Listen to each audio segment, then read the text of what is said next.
بانی P T I Imran Khan نے chief justice of Pakistan یا آفریدی کو خط لکھ دیا۔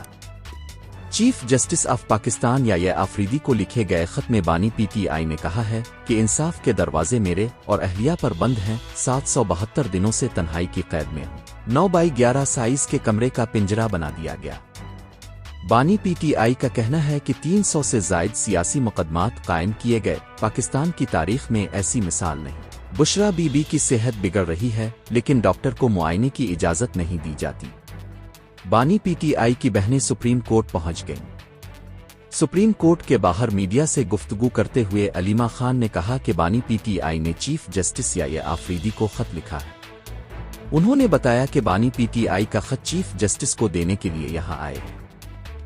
مزید خبروں اور اپ ڈیٹس کے لیے newsbreaktv.com کی ویب سائٹ وزٹ کریں۔